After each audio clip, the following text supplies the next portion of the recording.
से स्पेशली? देखिए, असम में हम एक सकारात्मक नतीजे का इंतजार कर रहे हैं और अंतिम राउंड तक हम लोगों का जो फीडबैक हमको मिला है वो वोटों के द्वारा उसका जो उभरेगा उसके हम नजर रखेंगे। हर राउंड पे हम नजर रखेंगे। पूरे प्रदेश भर में हमने विभिन्न प्रकार के ऑब्जर्वर्स हमने भेजे हैं ताकि कहीं भी अगर किसी भी राउंड में किसी भी क्षेत्र में कोई भी अगर कमजोरी दिखती है प्रशासन की तरफ से तो तुरंत हमको वो इन्फॉर्मेशन वो जानकारी हमें मिलेगी। सर, अब तक के रुझानों में पूरे असम से क्या अपडेट आपके पास है? देखिए, अभी पहला राउंड ही हुआ है, इसलिए जहां तक सुबह की बात करें कि स्ट्रांग रूम से जाते काउंटिंग सेंटर तक ले जाते वक्त हमने सारे जो हमारे पार्टी के लोग हैं उनसे हमने जानकारी ली कि क्या ट्रांसपोर्टेशन में कोई कमी तो नहीं रही। हमारे मॉनिटरिंग सेंटर्स हमने हर विधानसभा में, हर जिला में, हर प्रदेश में भी, हमारे प्रदेश के सेंट्रल में भी हमने मॉनिटरिंग सेंटर्स बनाए हैं। क्या मॉनिटरिंग सेंटर्स हमारे अप एंड रनिंग हैं, क्या वहां पे लोग हैं, वो भी हम जानकारी ले रहे हैं। तो हमारी पार्टी की तरफ से जो तैयारी है स्ट्रांग रूम से काउंटिंग सेंटर तक और मॉनिटरिंग सेंटर के संपर्क में, वहां तक हमारी पार्टी की तैयारी संतोषजनक है। अगले कुछ घंटों तक सर आपका क्या फॉलोअप रहने वाला, क्या रूटीन है? देखिए, हम तो अभी पूरे प्रदेश से भी हम जानकारी लेंगे, खुद का भी विधानसभा है वहां से भी हम जानकारी लेंगे।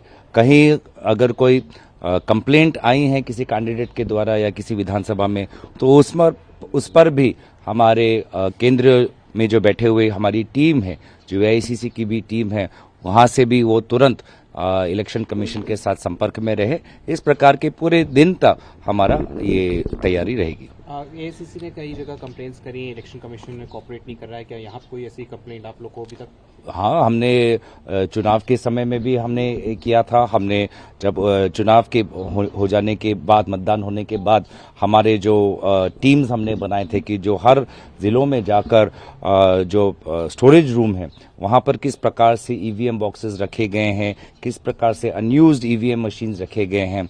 और जब हमने गए तो कई जगह हमको देखा कि अनयूज्ड ईवीएम्स को बिना ताला लगाए हुए एक कमरे में उसको बंद करके रखा हुआ था। तो उस पर भी हमारे लोगों ने वहीं जाकर ऑन द स्पॉट प्रशासन को दोबारा उनको कहा गया कि रूम को सील करे, लेकिन ऐसी नौबत आनी नहीं चाहिए। हमारे जो सीएलपी लीडर है उन्होंने भी देखा है कि कहाँ अनयूज्ड ईवीएम्स हो या स्ट्रांग रूम में जिस प्रकार की सीसीटीवी की मॉनिटरिंग हो, उन्होंने भी इंडिविजुअल ऐसे कुछ केसेस उन्होंने निकाले हैं।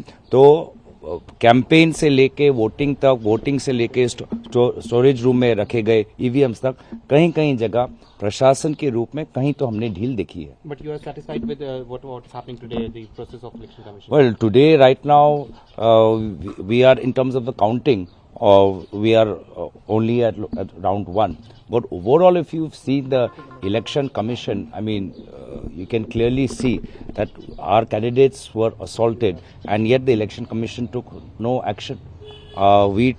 We spoke of various officers who were acting as almost as agents of the BJP government, and yet no action was taken against them.